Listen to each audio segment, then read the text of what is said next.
Halo guys, assalamualaikum warahmatullahi wabarakatuh. Masih tetap di channel kami, yaitu di channel Edi Puyuh Jambi tentunya. Jumpa lagi dengan saya pribadi, yaitu Edi guys. Kali ini kami menggunakan ini, ada belangkon biar saya nampak saya ini kalau orang Jawa. Nah gitu ya guys. Jadi untuk saat ini, ya apa kabar dulu lah, kami sapa kembali buatnya rekan-rekan pecinta eh, Puyuh Mania yang ada di seluruh Nusantara tentunya, yang dari Sabang sampai Merauke, juga rekan-rekan yang satu hobi. Ya semuanya ini kan hobi ya. Kalau kita nggak hobi di ternak ya nggak bisa dipaksakan juga. Kalau kita mau ngejalaninya itu nggak hobi, hanya setengah-setengah, ya nanti hasilnya pun ya bisa setengah-setengah. Jadi yang satu hobi, satu bulu. Salam dari kami dari Jambi. Kali ini kami mengangkat pertanyaan dari rekan-rekanku semuanya yang senasib dengan saya, satu perjuangan dengan saya. Apa itu pertanyaannya? Banyak sekali guys.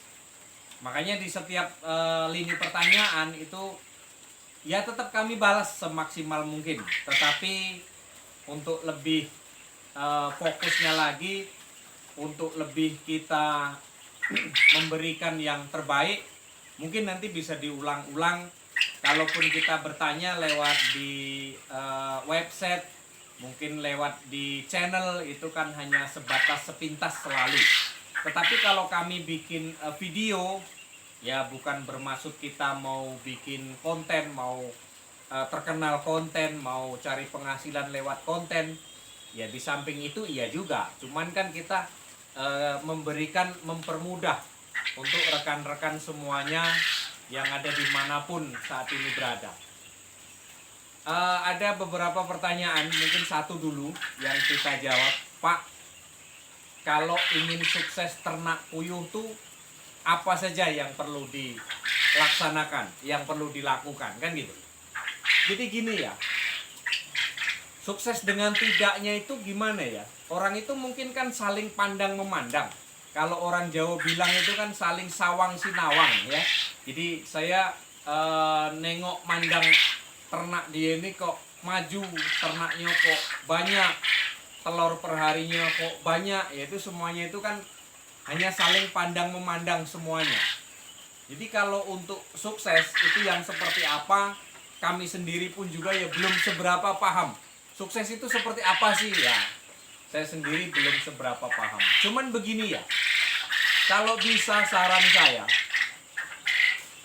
kita dalam usaha ternak puyuh ini ada beberapa hal yang harus kita jalani. Yang pertama itu mungkin di kita yang pertama ini kan biasanya kan coba-coba dulu dari konsumsi dulu. Nah konsumsi itu paling-paling kan di situ cuman ya melihara dari awal cuman 200, 300. Saya dulu juga seperti itu. Melihara itu dari awal itu ya siapa sih kalau untuk cerita awal itu kan pasti semuanya itu dari susah dulu. Gak mungkin semuanya itu dari senang dulu. Baik rekan-rekan mungkin yang ada modal, maupun yang modal pas-pasan, maupun yang modal nekat. Ya kayak seperti saya sih di awal itu modal nekat. Nekat bener saya. Awal itu modalnya nekat. Sembari nekat kami ya, kalau hidup ini kalau kita target, ya itu sulit kejadiannya. Tapi kalau kita ngiring terus, kalau kita targetkan nanti harus begini ya, kita sulit mas. Yang jelas kalau untuk saran saya itu yang pertama itu tadi, kita pelihara konsumsi di sini. Sembari konsumsi kita banyai, sembari kita belajar ya. Di satu usaha kita, di lini kita, yaitu di peternakan, ini kalau bisa kita kena beberapa tahap. Misalkan konsumsi ya. Konsumsi ini memang kalau untuk telur konsumsi kita, kalau untuk kita berbicara mungkin modal dari pas-pasan dulu ya. Kita beguyur saja. kita cari untuk sampingan, karena usaha telur puyuh ini kalau untuk langsung brek kita di situ ya perlu modal besar. Tapi kan kita sampingan dulu, misalkan kita ya hari-hari kesibukannya mungkin yang di kantor ya di kantor lah, yang di bangunan lah. Cuman ini untuk usaha sampingan, usaha rumahan. Kita pertama dulu melihara 200. Terus kita pengennya maju. Nah, dari 200 itu jangan dikotak-katik dulu keuntungan. Mungkin kalau saat ini 200 kita sehari itu boleh dikatakan keuntungan cuma 2.000. Tabung aja 20.000, bukan 2.000 ya. 20.000 keuntungan. Karena dalam 100 ini kalau nggak salah 10.000. Jadi kalau 200 sekitar 20.000. Tabung aja setiap harinya. Nanti begitu ada biaya lagi, mungkin kita bikin kandang, beli kayunya lagi, kumpulin lagi, terus seperti itu. Nah, kalau bisa itu tadi dari konsumsi kita kalau bisa kita pelihara itu di atas 500 lah. Taruhlah 700, 800 gitu. Kalau bisa ya 1.000. Nah, terus kemudian dari konsumsi ini kita belajarlah untuk pembibitan. Nah, di pembibitan ini berarti kita belajar membuat indukan. Nah, dari situlah belajarlah. Ya, pertama kita konsumsi kita ada untuk jual telur konsumsi. Terus kita kalau punya indukan, kita bisa jual telur tetas. Nah, telur tetas di sini lumayan harganya. Nah, terus selain telur tetas, kita jual juga DOQ-nya, anaknya, bibitnya yang baru netas maupun yang umur berapa hari tergantung permintaan dari konsumen, tergantung permintaan dari kawan-kawan peternak yang baru. Maunya umur sekian mas, umur sekian hari baru netas mas, segala macam di situ. Makanya itu tadi, yang pertama kita harus punya konsumsi dulu, belajar dulu. Terus yang kedua kita telur tetas, kita bikin indukan, belajar saja dulu di situ. Bertanyalah di situ dengan yang sudah pengalaman. Buatlah indukan FS. Dari situ nanti apa? Kita bisa jual telur konsumsinya kita punya. Terus kemudian telur tetasnya kita punya. Kita jual bibitnya kita punya. Nah, belajar lagi nih, satu lagi nih ada. Belajar membuat mesin tetas. Nah, ini nanti keempat-empatnya ini nanti kalau jalan, nah itu mungkin yang dikatakan orang-orang ini, oh Pak Edi sudah sukses segala macam. Nah, mungkin dari situlah orang itu mengatakan bahwa kita sukses. Tapi ya dalam diri saya sih belum ya. Sukses itu yang seperti apa tuh. Cuman kalau keinginan saya itu ya kita jalanin aja dulu. Yang penting kita jalan, usaha jalan, ya urusan rezeki nanti ngikutin. Gitu aja. Kalau mau kita cuman di 4 ini cuman terkena 2, terkena 3, ya nggak masalah sih sebenarnya.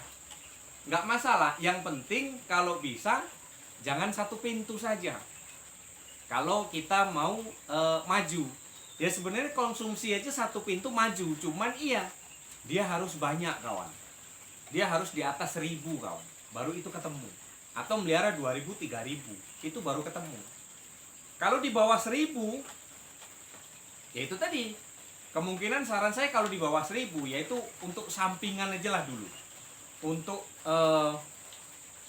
usaha rumahan dulu, untuk bantu-bantu dulu, beli garam, beli yang kecil-kecil untuk urusan dapur dulu. Kalau kita mau ke depan ya memang perlu ilmu, perlu belajar, perlu waktu. Waktulah yang akan menjawab semua itu. Dulu di awal seperti itu. Kalau balik lagi cerita ke awal, semuanya pasti ngejalanin. Dari susah lah, dari nggak punya modal lah. Itu pasti semua kandang pasti punya cerita kawan-kawan itu. Pertama modal sekitar 200 ekor puyuh, 150 ekor puyuh. Nah itu pasti semuanya kan ngejalanin gitu. Belum nanti diterpa harga pakan yang mahal, harga telur yang murah. Nah belum lagi ngarah ke situ. Tapi kan kalau kita kenal dulu dengan ternak kita, misalkan kita pelihara 200, ketemu nggak di situ hitung-hitungannya? Nanti kita jual, ada nggak langganan telur kita setiap hari? Kalau memang ada pasti nambah. Pak, kalau bisa saya perharinya jangan segini, jangan 2 piring, bisa 3 piring Pak. Nah di situ nanti ada langkah kita step by step kita untuk nambah populasi kita, sembari belajar. sembari belajar. Jangan pernah kenal menyerah. Kita belajar aja terus. Dulu awalnya saya ya susah betul. Dari awal saya coba merakit mesin tetas, ya sesederhana mungkin gitu. Cuman modal 400.000, cuman modal beli telur tetas, kemudian saya jual lagi dan berkembang lagi. Nah seperti itu guys. Jadi kalau memang kita punya modal banyak, tahu-tahu modal banyak juga, kalau kita belum tahu cara merawat puyuh, kita belum tahu juga untuk penjualan telurnya kemana, ya nanti kalang kabut juga kita modal besar kalau kita belum bisa menguasai pasar, belum bisa menguasai ternak gitu. Jadi kembali lagi ke situ tadi guys.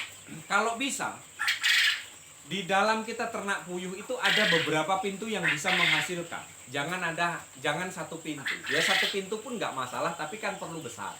Ya. Jadi kalau bisa kita jual telur konsumsi kita iya. Terus kita ada telur tetasnya yang sudah FS iya. Kita punya indukan. Terus kita punya mesin tetas, ya, berkarya belajar. Jadi kita sama-sama maju. Pak, susah Pak, begini ya. Zaman sekarang kan sudah mudah ya. Tengok di tutorial ini, di YouTube ini, ya. Keberhasilan itu nanti adalah sesuatu yang tertunda dulu. Kalau kita pun gagal ya, mungkin disitulah keberhasilan yang tertunda untuk kita. Tapi ya tetaplah belajarlah terus, hingga tercapai cita-cita kita. Nah, gitu guys. Jadi mungkin kami memberikan semangat agar termotivasi. Yuk rekan-rekan, kita sama-sama kita jalan. Mudah-mudahan kita sama-sama sukses. Mudah-mudahan kita sama-sama dapat memetik hasil apa yang selama ini kita buat, apa yang selama ini kita tanam, kita rawat. Ya mudah-mudahan kelak di akhir esoknya nanti untuk pensiunan kita. Nah, mungkin hanya itu guys yang dapat kami sampaikan. Kurang lebih mohon maaf. Wassalamualaikum warahmatullahi wabarakatuh.